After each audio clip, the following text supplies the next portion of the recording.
Money. It goes by many names, and honestly, I've always been fascinated by its nature. I was born in the 20th century, meaning I didn't witness where money truly came from, but people's obsession with money made me curious. As a young boy, the question that lingered on my mind was, how is it that a decorated piece of paper holds so much power? Because if you lack it, society treats you like you don't matter. You can lack food, healthcare, to give a few.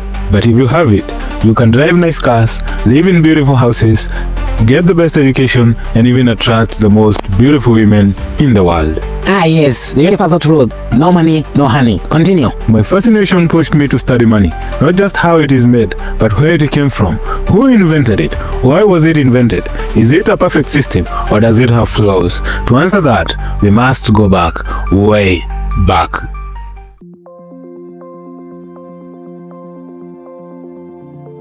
In the early days, long before coins, notes, and banks, people practiced barter trade. If I had beans and you had goats, we simply exchanged. Provided your beans were not those tiny stubborn ones that refuse to cook even after 4 hours. Exactly, but barter trade had a big problem. What if I had beans and the only man with goats I needed didn't want beans? Then you go home beanless and goatless. Tragic. Humanity needed something everyone would accept. This gave birth to commodity money, gold, silver, and cowrie shells. In ancient Rome, soldiers were even paid in salt. That's where the word salary comes from. Imagine going to Naivas to buy bread with a handful of salt. Madam, keep change. Some societies used massive limestone blocks as currency. Some weigh in tons. Here in East Africa, cowrie shells were the main currency. So basically, Mombasa peoples were the millionaires, just swimming in money like, look at my shells. But even commodity money had problems, so humanity created a new system, the gold standard. As trade grew, carrying actual gold became dangerous. Imagine traveling from Mombasa to Nairobi with a bag of gold.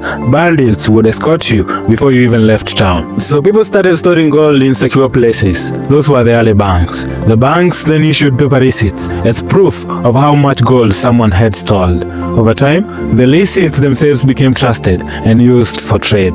This was the birth of paper money. Government steps in and said, for every piece of paper we print, we will store an equal amount of gold. And so, money supply was equal to the gold supply. So basically, if they printed 1 million, they needed to flex 1 million worth of gold in the vaults. Like, yes, we have the receipts. Nice.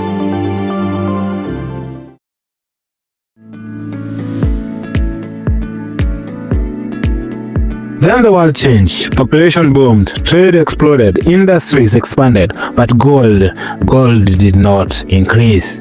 Wars drained countries dry, government printed more money than they had for gold, and slowly the gold standard began to crumble.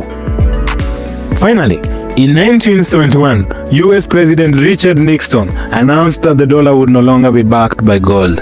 I have directed Secretary Connally to suspend temporarily the convertibility of the dollar into gold or other reserve assets. Overnight, the world shifted to trust-banked money. Today, money is created in two forms, as physical notes and as digital money in central bank reserves. And here's the shocking truth. Over 90% of all modern money exists only digitally, just numbers on a screen. So my bank balance is basically imagination, a beautiful dream?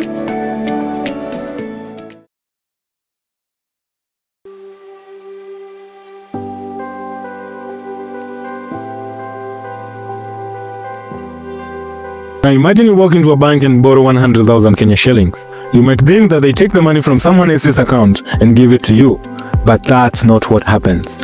The bank simply types 100,000 into your account and it becomes new money. So the bank is basically like, let there be money, and poof, there it is. This is called credit creation. Every time a loan is approved, new money is created.